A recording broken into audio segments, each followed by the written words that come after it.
Good evening, Bahamas. Coming up tonight, media reports in Italy say 2 Bahamian men died from drowning. Meanwhile, police investigate the country's latest homicide. And the PLP leader calls for more women in politics.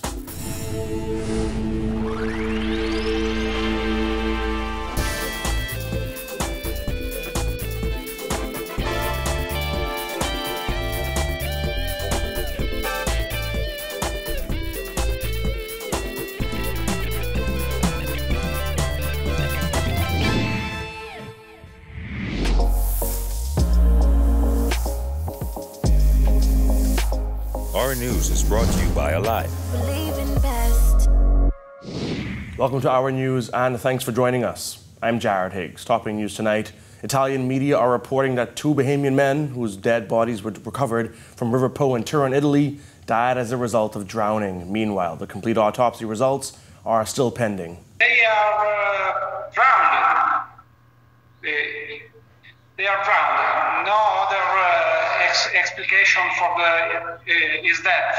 This initial finding by coroner Paolo Rapetti is the first of 3 stages of information to be released, according to Torino Today reporter Davide Petroselli. According to the Turin-based journalists, the wounds found on one of the bodies was not fatal and could have been the result of body dragging. Turin police reportedly also discovered John and Ramsey's bags in a different room from the one they rented at a bed and breakfast in South Turin. Their possessions included laptops and other personal documents. Despite reportedly knowing that the men drowned in the country's largest river, investigators are still baffled by how they got there. They don't know in what point of Po River they are searching for it. Okay. Video footage, witnesses, and other to establish the point of the Po River where they are drowned. Is possible? It was the evening of the 13th of May. Is possible? Not sure. A statement released by the Ministry of Foreign Affairs confirmed that former Police Commissioner Alison Greenslade has been dispatched to Italy to make further inquiries into the matter. Greenslade is currently serving as High Commissioner of the Commonwealth of the Bahamas to the United Kingdom of Great Britain and Northern Ireland. The ministry statement also indicates that Foreign Affairs Minister Darren Henfield has been in communication with Italy's Deputy Foreign Minister in relation to the investigation.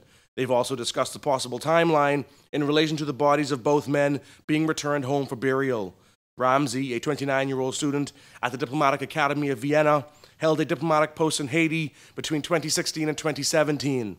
John was 28 and was nearing completion of his PhD studies in psychology at St. Mary's University in Canada.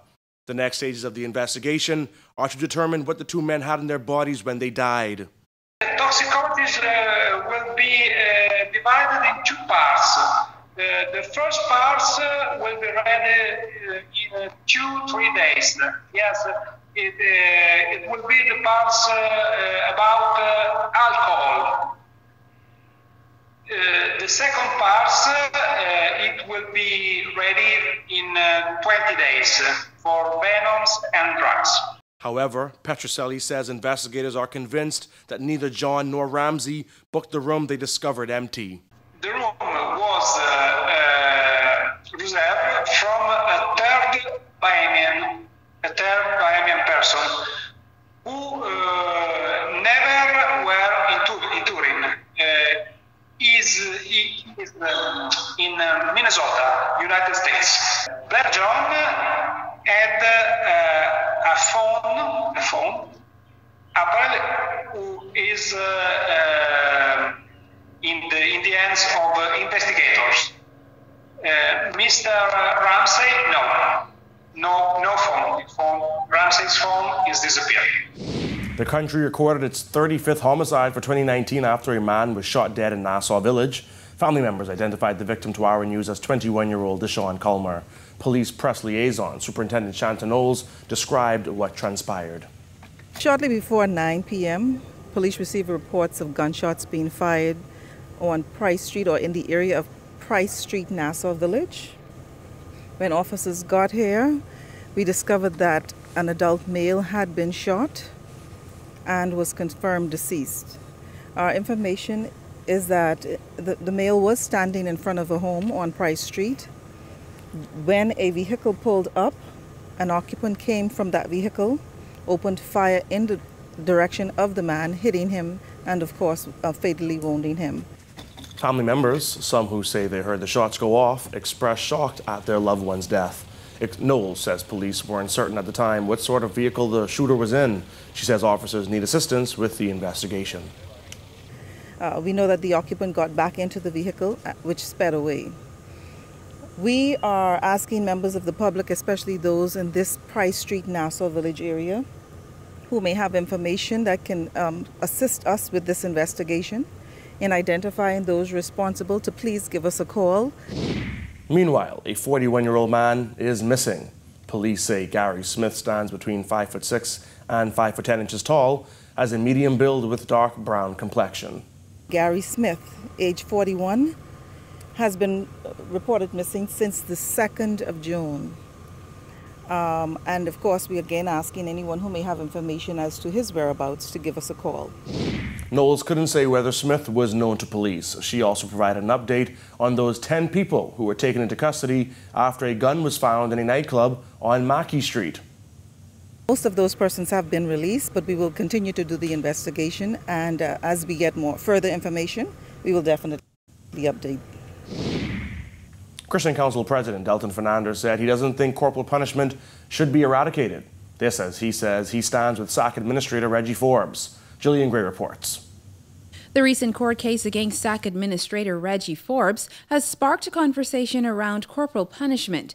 Forbes was arrested after a photo of a student's bruised buttocks went viral on social media.